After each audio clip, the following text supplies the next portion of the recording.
Hello, I'm Julie and I'm the founder of Naked Dragon Events, and we're here at our regular venue in Chertsey. And it's my great pleasure this evening to welcome the wonderful Karen Knowler, who is the UK's top raw food coach. And I'm really looking forward to this evening because raw food is an area that's been of great interest to me, but I've been sort of waiting for that extra push to sort of force me into this new world that I'm absolutely fascinated by. And I've dipped my toe in the water, and I love to cook. I'm a real passionate cook, and I think one of the reasons that sort of held me back is that until recently it was always my impression that raw food looked fantastic, but often when it was combined into a meal it tended to be a little bit bland and disappointing, or it could be, so I'd stayed away from it.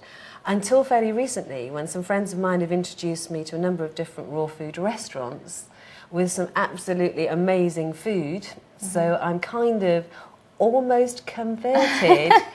So this evening for me, I'm really looking forward to on a personal level. And I guess my first question for you really is that raw food has very much a reputation of being an expensive passion and hobby almost to get into. It's not a hobby, it's a way of life. So what would be your advice for people who are dipping their toe in the water? They want to experiment. They don't have £400 to buy the expensive machine whose name I won't mention, but they still want to go down that road. What would you advise somebody to do at the first instance? Well, it's interesting that you talk about it being expensive and £400 whatevers. Yes. Because when I started, I was 20 and I didn't have much money at all. And in fact, the equipment that I bought, I got 3 pieces of equipment for under £80. So, and even to this day, my advice is that people don't dive straight in and buy expensive equipment because there's just no need. And in fact, when you're just dabbling, you don't even know if you're going to be doing it for a long while. So. Yeah, in fact I wrote the book Raw Food Made Simple for exactly this reason, because people say I don't know where to start, I don't know what equipment I need. Some people do talk about cost. It was never an issue for me.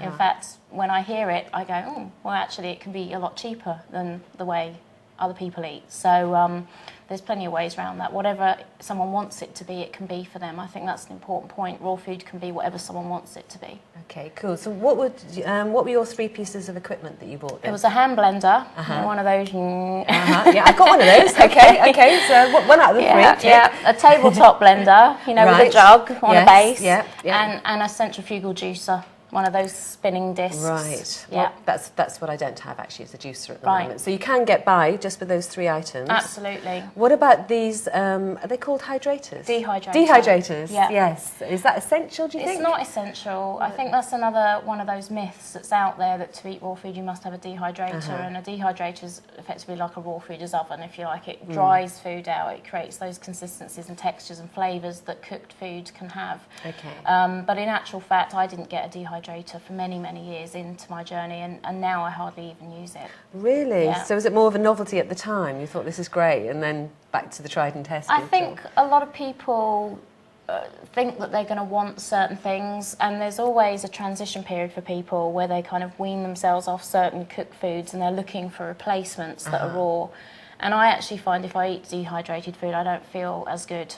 It really impacts how I feel. Yes, I suppose over time your body's become so finely attuned that to then bring items like that back into your diet is almost sort of conflicting with the purity almost of the body that you've created in that time in between. It's many things, and the thing about dehydrated food is it's so dense because everything that went in has come out much more concentrated than it went in. So for example, if you put an apple in, it comes out as dried apple, and you know what dried fruit's like, all the moisture's out, the sugars are intense.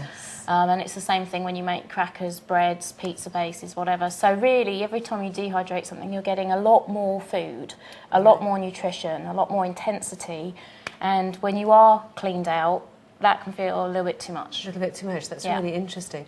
So do you think, because there's a lot of talk about people who are on low budgets, are always the ones that end up sort of, I'm generalising now, it sounds terrible, but often obesity is linked to the fact that people are buying sort of cheap, bulky items. The supermarkets, invariably, their special deals are on high sugar, high fat products. They're not healthy products, as you and I would understand what a healthy product would be.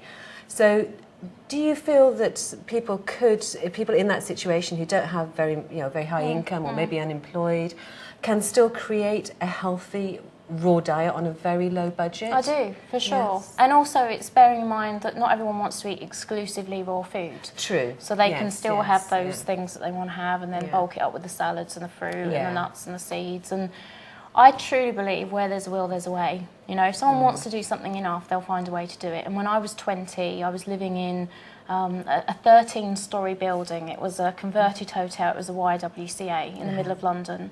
And we had one fridge basket, which literally was a basket that went in the fridge that you had to lock up every day so the other people didn't steal your food. No one would put any food in the cupboards because the cupboards weren't locked, and they just knew whatever went in would not be there when they got home. And then I would sprout jars of sprouts in my bedroom and keep a fruit bowl in my bedroom. And I lived like that for 2 years, and that was how I started my raw food journey. And during that time, I looked and felt the most amazing ever, because my food was so simple and so clean. And I would literally have fruit for breakfast or a smoothie. I'd have like a pita bread and salad for lunch, because at that point I was mostly raw, and fruit for snacks. And then when I got home, I'd make a juice, just carrot and apple, have a big salad with lots of sprouts in, and that was me, all done. You know, very low maintenance. So do you think it's education as much as anything else? It really is.